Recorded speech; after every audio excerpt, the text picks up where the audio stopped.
Saudara Komandan Kompi C di Batalion tempat mendiang Pradaluki Namo bertugas hari ini bersaksi dalam sidang pembuktian 4 terdakwa.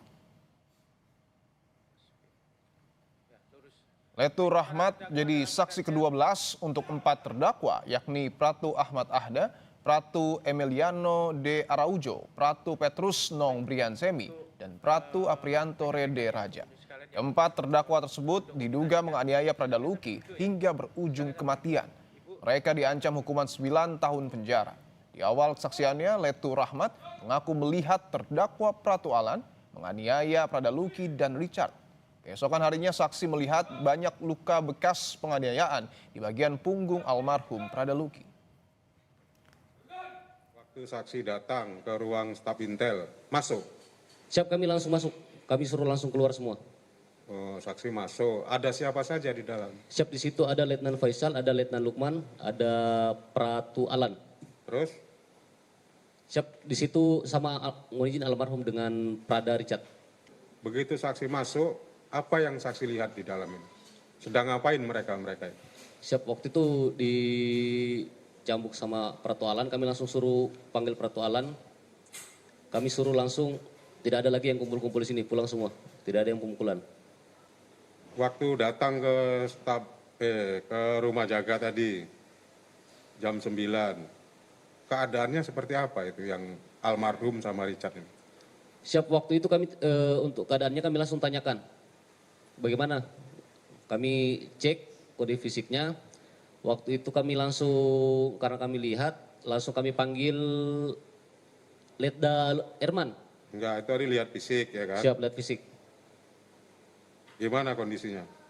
Waktu itu luka-luka. Dua-duanya? Siap, betul. Di mana luka-luka yang ada saksi lihat? Di punggung. Kami suruh angkat baju, kami cek. Sudah itu kami panggil Danton Kes, Letda Erman. Banyak enggak lukanya? Siap, banyak. Banyak ya? Siap. Sementara itu di tengah jalannya sidang Ibunda Pradaluki Namo tak kuasa menahan tangis saat mendengar kesaksian Komandan Kompi C di Batalion tempat putranya bertugas. Sang ibu mengaku tak sanggup membayangkan kondisi anaknya sampai akhirnya mengembuskan napas terakhir di RSUD Airamo, Nagakeo.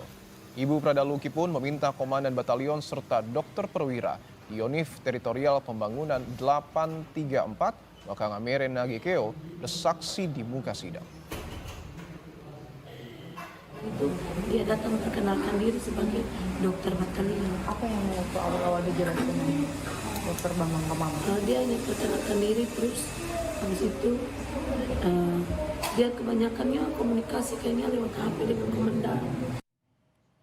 Pada sidang yang berlangsung hari ini, Bunda almarhum Pradaluki tak kuat mendengar kesaksian Letu Rahmat perihal penyiksaan yang dialami putranya. Sudah ada jurnalis Kompas TV nih, Putu Trisnanda yang mengikuti jalannya persidangan hari ini. Putu, selamat petang. Putu, bisa Anda gambarkan kembali bagaimana kesaksian dari Danki Yonif Wakangemere, Letu Rahmat yang kemudian membuat Ibunda Pradaluki menangis? Ya, selamat petang Dipo dan juga saudara. Tentu saja ini berkaitan dengan kondisi dan juga kekerasan yang dialami oleh sang putra, yakni mendiang Pradaluki Namo, di mana tadi dari keterangannya, kalau kita tarik ke belakang begitu ya secara kronologis, pada saat periode penyiksaan itu terjadi di akhir Juli sampai dengan di awal Agustus, sampai akhirnya Pradaluki Namo ini dinyatakan meninggal dunia, ini memang ada beberapa hal yang disaksikan secara langsung begitu oleh saksi, diantaranya sempat mendengar suara rintihan, jeritan, minta ampun begitu ya dari Pradaluki Namo. Kemudian juga melihat ada aksi kekerasan yang dilakukan oleh Pratu Alan kepada mendiang. Kemudian juga tadi sempat disampaikan bagaimana kondisi dari Pradaluki Namo pada saat berada di ICU sudah menggunakan ventilator. Tentu bagi seorang ibu itu bukan hal yang mudah, Dipo dan juga saudara. Sehingga tadi ketika sidang berjalan kurang lebih selama 1 jam, di tengah-tengah sidang akhirnya Ibunda dari Pradaluki Namo ini memutuskan untuk keluar dari ruang sidang dan juga berhenti untuk mendengarkan keterangan saksi begitu.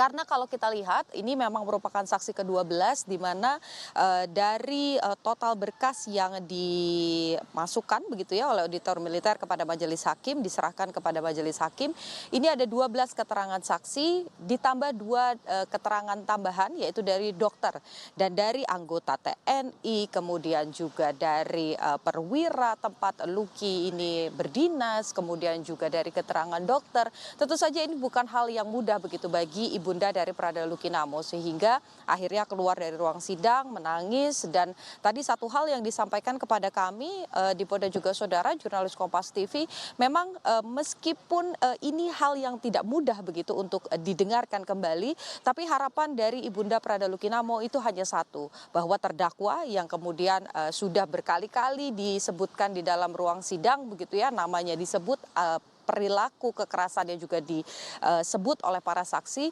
ini bertanggung jawab atas apa yang dilakukan. Kemudian juga ada beberapa saksi tambahan yang diharapkan dihadirkan juga ke muka sidang oleh keluarga dari Prada Luki Namo, khususnya oleh ibunda, yakni Komandan Batalion sebagai pimpinan tertinggi yang seharusnya mengawasi dan juga bisa menghentikan aksi kekerasan yang terjadi pada Prada Luki Namo, dan juga dokter di batalion yang memiliki jabatan perwira begitu, sehingga harapannya karena mengetahui dari Prada Luki Namo ini mendapatkan perawatan awal di batalion, kemudian dirawat inap di RSUD Air Ramo Nagekeo sampai dengan masuk ke ICU, ini selalu mengikuti bagaimana prosesnya. Jadi harapannya ketika mengikuti seluruh proses tersebut, maka dokter ini bisa memberikan keterangan apa sebenarnya luka yang dialami oleh Prada Luki Namo. Karena ini akan berkaitan dengan unsur pasal yang didakwakan begitu ya kepada para terdakwa, di mana ada 3 unsur yang paling penting sebetulnya di Polda juga Saudara, ya ini ada kekerasan atau penyiksaan dilakukan oleh anggota militer dan berujung pada kematian. Kalau kita lihat bagaimana keterangan dari dokter sudah disampaikan begitu ya dari beberapa sidang di pekan lalu, bahwa memang utamanya kematian Prada Luki ini disebabkan oleh infeksi, kemudian gagal ginjal dan kerusakan fungsi limpa yang dipengaruhi oleh infeksi dari luka-luka di sekujur tubuh Luki. Jadi yang diharapkan keterangan dari dokter yang dijadikan saksi tambahan ini bisa menguatkan keterangan-keterangan yang sebelumnya sudah disampaikan oleh 12 saksi dan juga 2 dokter yang dihadirkan ke muka sidang. Dipo. Kita nantikan hadirnya keadilan untuk keluarga almarhum Prada Luki. Terima kasih atas laporan Anda, jurnalis Kompas TV, Niputu Tisnanda. Selamat bertugas kembali. Kita ke kasus lainnya. Pasca meninggalnya Prada Heru